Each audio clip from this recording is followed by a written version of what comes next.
Quickplay spell cards are some of the strongest types of spells, because they can act like trap cards during your opponent's turn, but you can also use them immediately during your turn as soon as you draw them. But in this video, we'll be going over the worst of the bunch. And at number 10, we have Column Switch. This card allows you to move one monster in your main monster zone to another one of your main monster zones. This effect is kind of useful if you're trying to rearrange your monster zones for more link plays, or to better arrange guard dragons so they can special summon dragons with their effects, as they need to have two cards pointing to the same zone. But the fact that all this card does is move monsters around in the zone, and it only allows you to do it a single time, makes it a little bit too underpowered for any kind of practical use. There's a card called Senate Switch that allows you to move one monster per turn. That card isn't exactly considered a good card, and Column Switch is an even more limited version of that card. Although, to be fair, the ability to move your monsters in your main monster zones is not half bad, with how much columns have come to matter thanks to link monsters.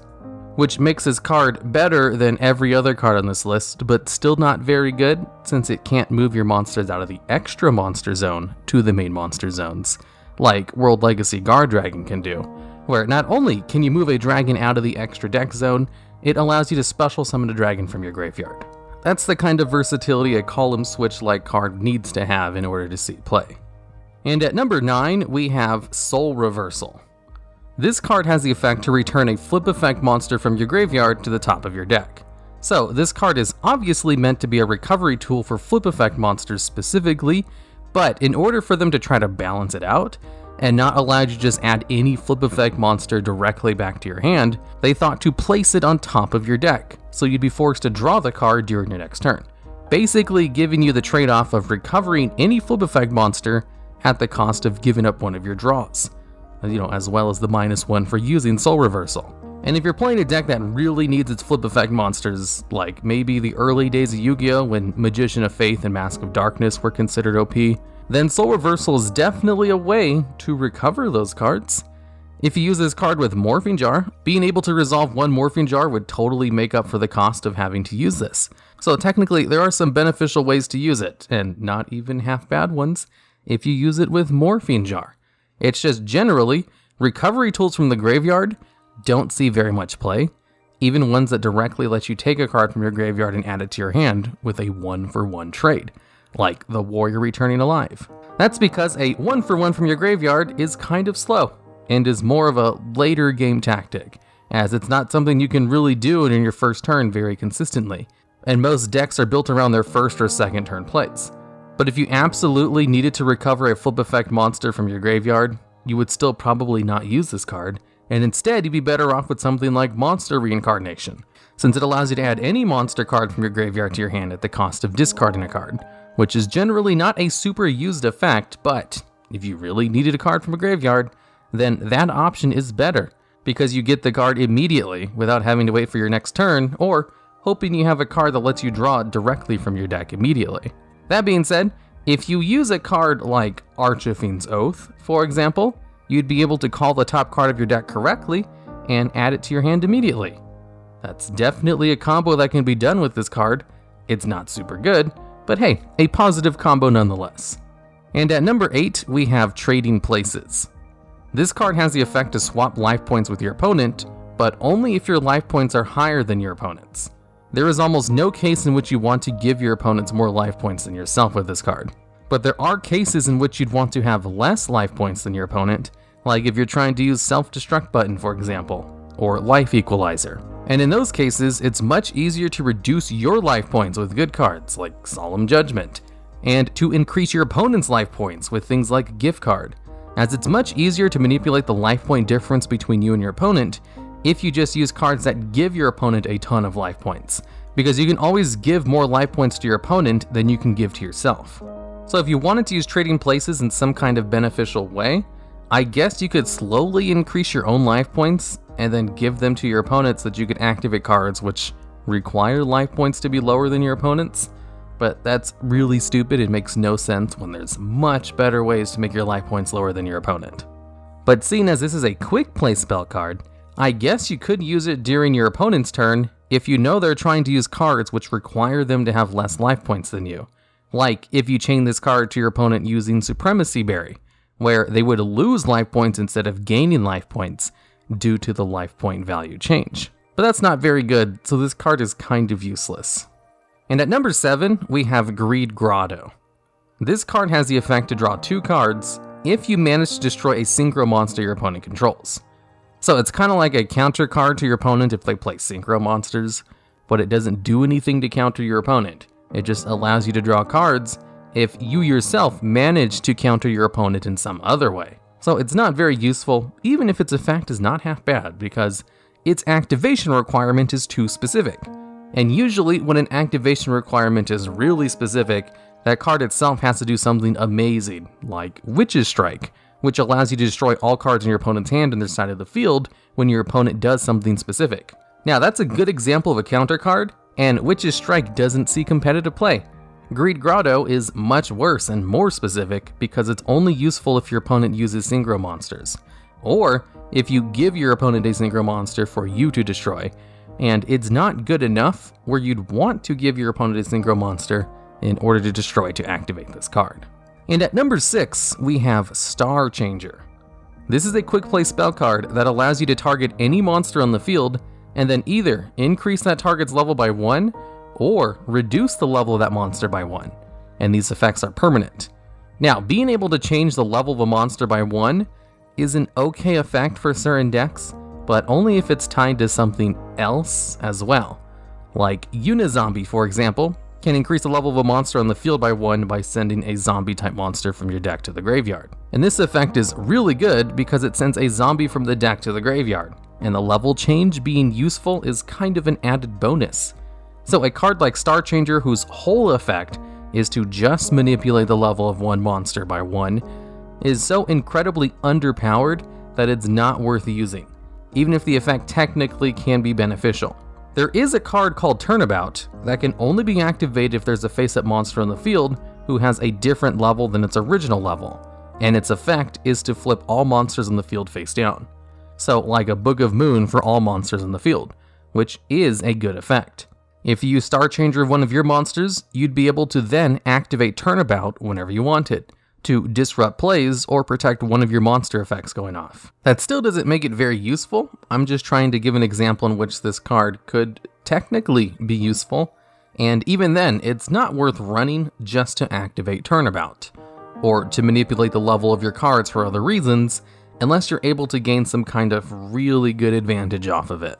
And at number 5, we have Space Cyclone. This card only has the effect to detach 1 Exceeds material from a monster. Again, technically a beneficial effect if you use it to remove the Exceeds material from one of your opponent's monsters before they get a chance to use them, like removing 1 from Castel before it has a chance to return 1 card back to the deck. It's just really underpowered, and also a really specific counter card, which makes it not very good because of those two things put together. But the fact that it technically can have a beneficial effect does make it better than some of the other top cards on this list. And at number 4, we have Mind Wipe. This card can only be activated if your opponent has 3 or less cards in their hand, in which case this card allows you to add your opponent's hand to their deck and then forces them to draw the same number of cards. Now, this card is like a worse version of Disturbance Strategy, since it requires your opponent to have a small hand, but it can be useful for shuffling your opponent's hand back to their deck if they added a card to their hand that they really needed, with something like Reinforcements of the Army.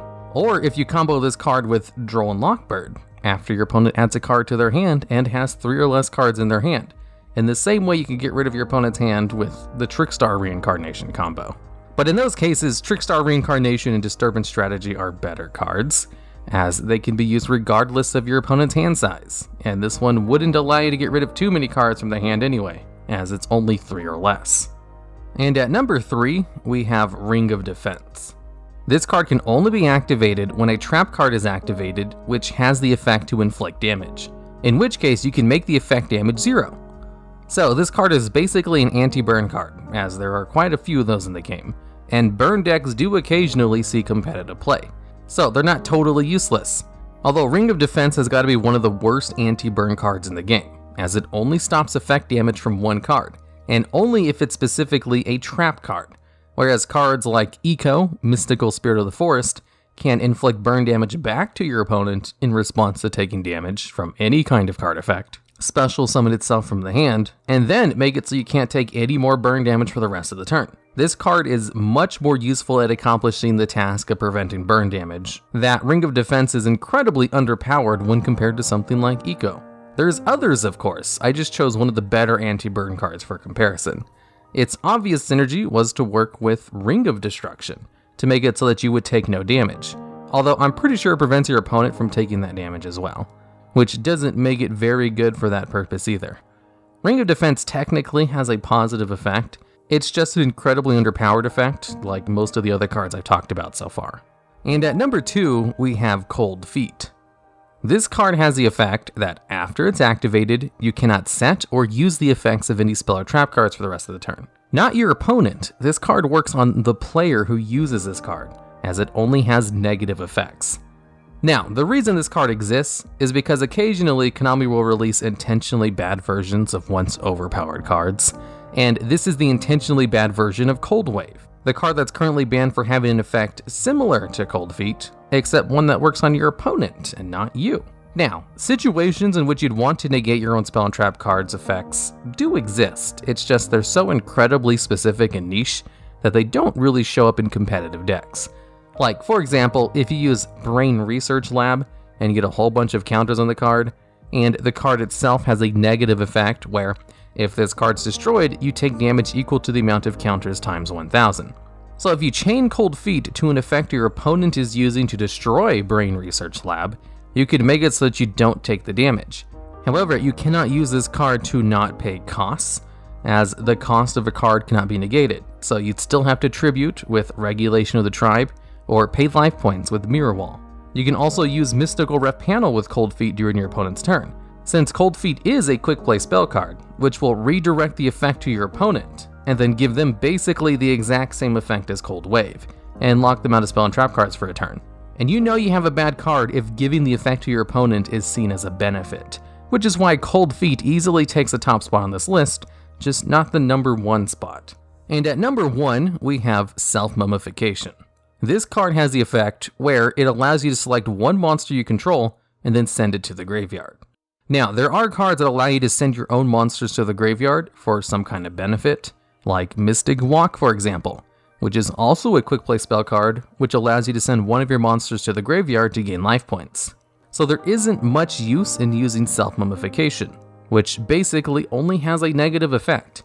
If you wanted to send one of your monsters to the graveyard to prevent it from being banished or returned to the deck, there are better cards to use than Self-Mummification, and that's not even a really good reason to run cards in your deck anyway. If people run defensive cards, it's usually to prevent your cards from being sent to the graveyard or removed from the field, not to send it to the graveyard first before your opponent can do something else with it. There's almost no reason to run this card, as it's really hard to gain any beneficial effects from it, as it's almost entirely negative. That being said, there are a couple of cards with floating effects that miss timing pretty easily, which you could then use this card in order to activate. Not a lot of them, mind you, since it doesn't destroy the target, and it sends it there directly to the graveyard. So, only cards like Fortune Lady Light, for example. It has a really good effect when it leaves the field, but it also misses timing very easily.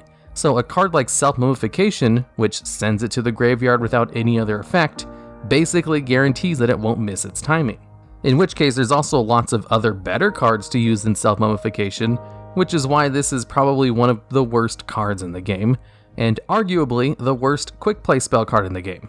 I only put this card over Cold Feet because technically you can use Cold Feet on your opponent with Mystical Ref Panel, which is not a half bad lockdown for a turn, even if it's incredibly inefficient and gimmicky, where no such good combo really exists for Self-Mummification. Just a whole bunch of mediocre ways to use it in which there's already cards that do what it's trying to do, but better, which is why I think it deserves the top spot on this list.